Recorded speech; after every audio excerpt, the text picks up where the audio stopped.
Oi, meu nome é Juliana Bragança e esse é um livro por semana. Hoje eu vou falar sobre A Trégua do Primo Levi.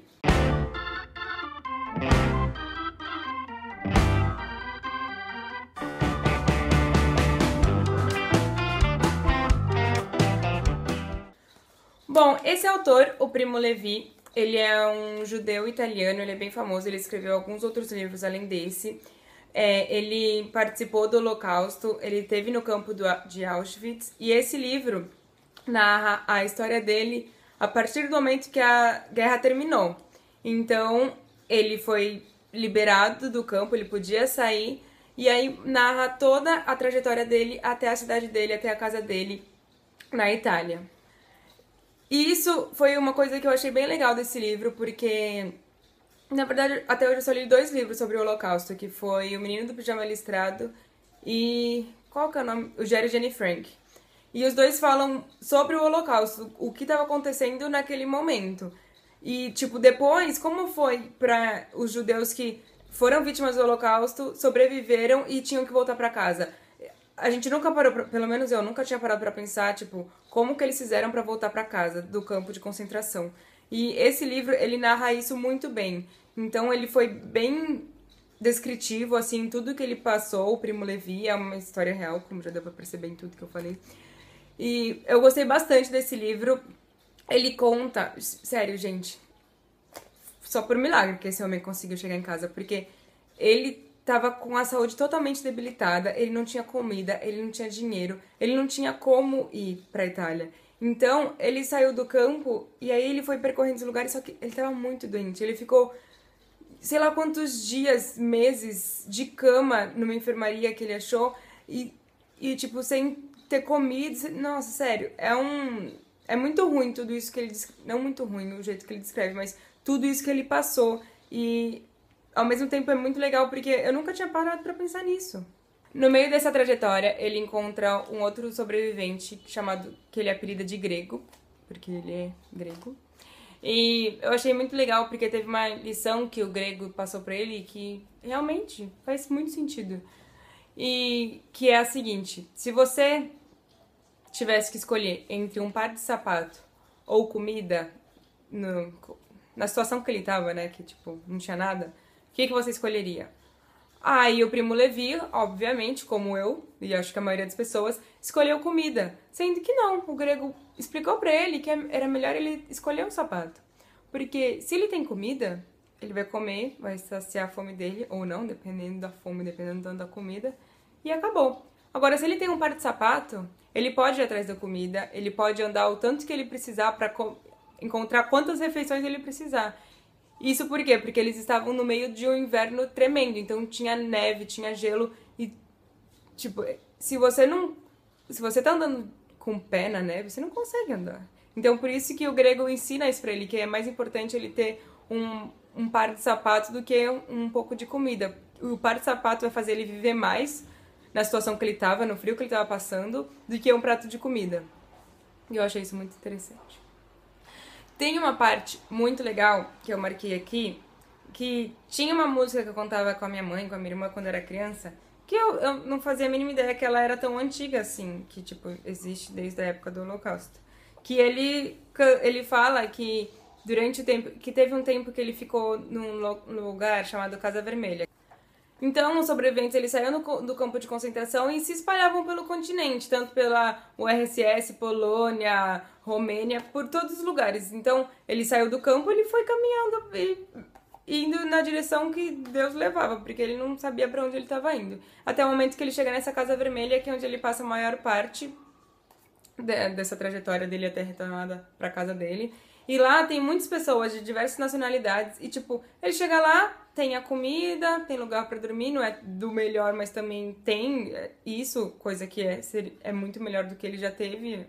Então ele fica lá e mesmo se ele quisesse fugir, ele fala que, tipo, você podia sair e entrar de lá tranquilamente, mas se você chegasse na fronteira da URSS, você não conseguia passar.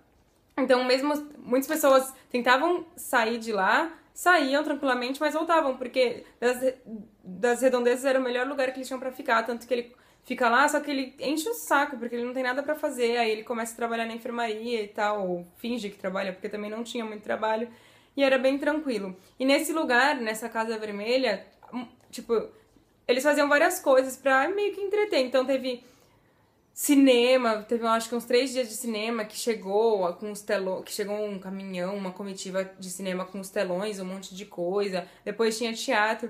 E uma dessas encenações de teatro que eu achei muito legal, que é dessa música que eu cantava com a minha mãe e com a minha irmã quando era criança e com as minhas amigas.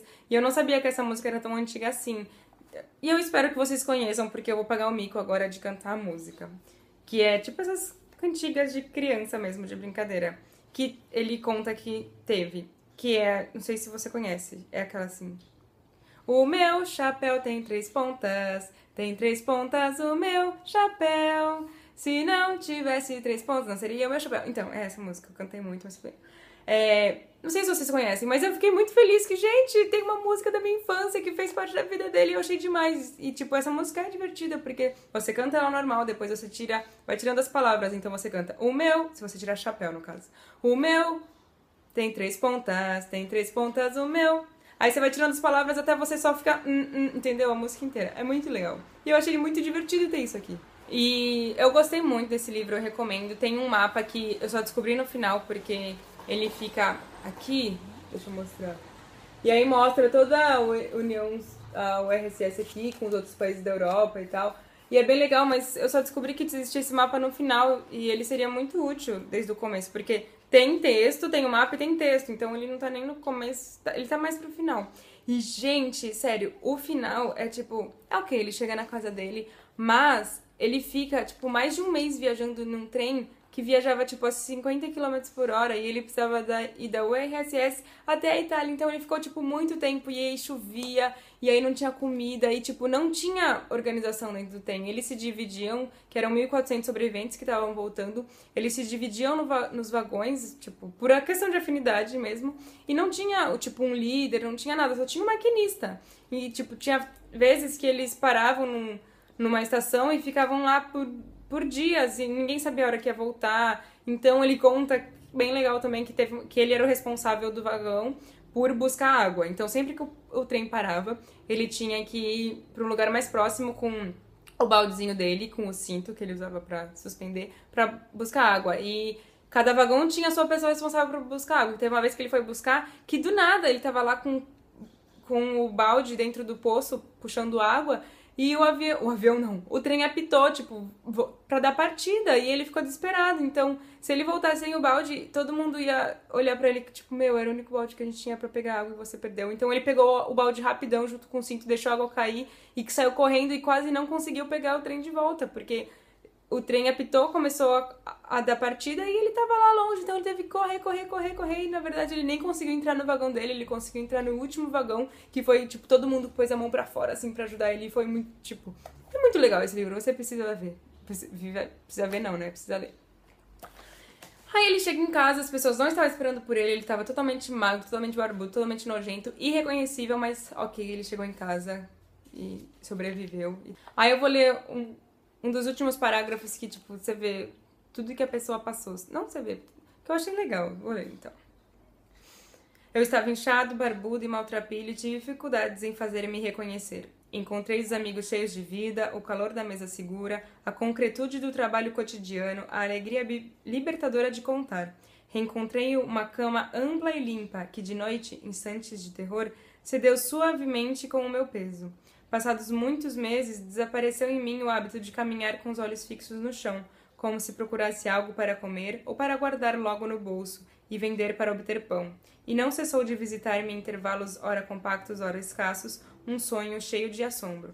Aí ele começa a descrever o sonho dele, que tipo, ele tá num lugar normal, aí as paredes começam a desabar, e aí ele vê que ele tá em Auschwitz e, na verdade, a vida que ele tava levando agora era um sonho e a realidade era Auschwitz. Então, tipo, é um livro muito pesado. Ele conta tudo o que ele passou durante esses meses tentando voltar pra casa, né? Tentando sobreviver e voltar pra casa. Mas eu recomendo muito a leitura. E é isso, gente. É pesada a leitura, mas vale a pena. E triste também. Bom, semana que vem eu vou falar sobre Garota Exemplar. Eu vou colocar a capa aqui, eu vou ler em e-book, por isso que eu não tenho o livro físico. Esse livro virou filme, eu vi o filme, achei muito bom, então resolvi ler o livro também. Se você curtiu esse vídeo, clique aqui embaixo em curtir, tá vendo aqui em algum lugar em curtir. E não esquece de se inscrever no canal para receber notificação sempre que tiver um vídeo novo. Então é isso, beijo!